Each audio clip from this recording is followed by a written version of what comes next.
The Malaysian Rubber Glove Manufacturers Association, or MAGMA, isn't happy with Bank Negara's new move to support the ringgit. The association says one of the measures, which requires exporters to convert 75% of foreign currency proceeds to ringgit, will have a detrimental impact on the rubber glove industry.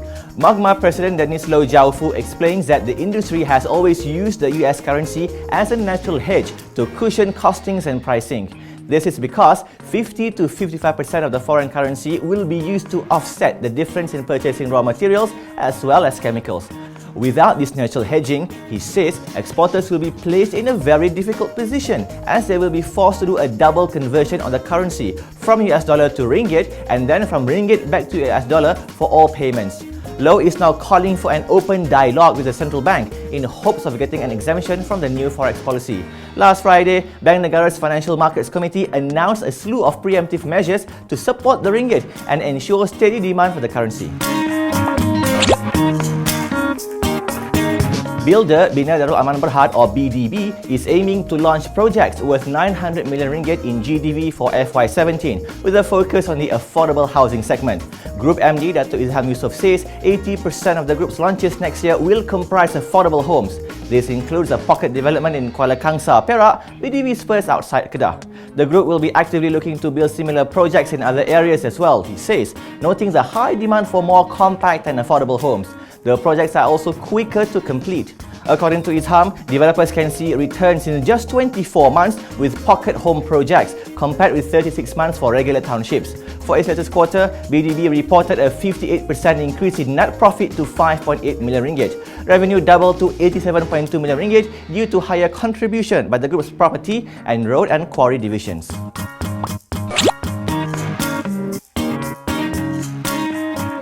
Property developer Ecofirst Consolidated Berhad has secured loans worth nearly 190 million ringgit to finance its upcoming Ampang UK project in Ulu Klang, Selangor. The first of the facilities, secured from Malaysia Building Society Berhad, or MBSB, is an Islamic term financing facility amounting to 101.5 million ringgit.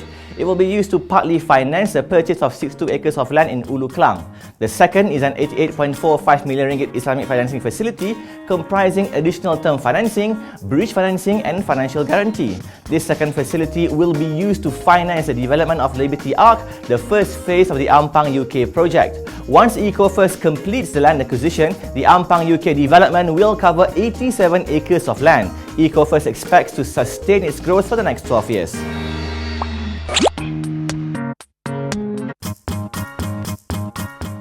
Starting 1st of January next year, Malaysia Airlines Berhad will be cutting its airfares by 35 ringgit per passenger on all of its flights to any destinations in ASEAN. According to the carrier, this is to celebrate the new year and also in anticipation of the equalisation of the passenger service charge, or PSC, at both KLIA and KLIA2. To recap, in October, Civil Air Transport Regulator Malaysian Aviation Commission had reduced the PSC rate for international flights at KLIA from 65 ringgit to 35 ringgit. Malaysia Airlines CEO Peter Bellew says the savings will be passed on to its passengers, which will be a great boost for the airline and for Malaysian tourism in general. Since MAVCOM introduced the new rate, Bellew says Malaysia Airlines has seen tremendous group bookings from the ASEAN region, with numbers spiking up by almost 400%.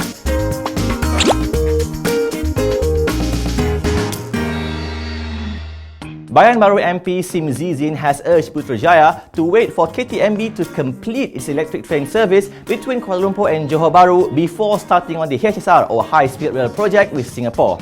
Sim, who is also PKR Strategy Director, argues that the signing of the project, which could cost up to 60 billion ringgit, shouldn't be rushed. He says the government should wait and see what the response to KTMB service is like before pouring billions into what could turn out to be a white elephant project.